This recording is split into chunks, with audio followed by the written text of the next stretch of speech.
Fala, meus amigos.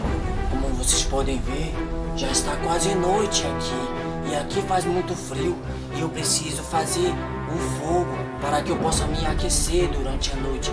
Eu só preciso de um palito e uns pedaços de graveto.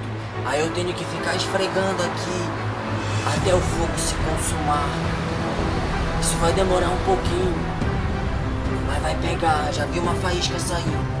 Vejam, eu consegui fazer uma fogueira. Agora eu vou poder ficar aquecido.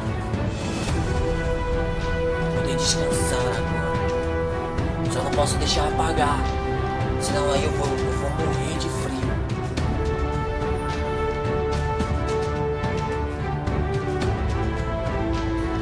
Só preciso alimentar esse fogo para que ele não apague, senão eu estarei perdido.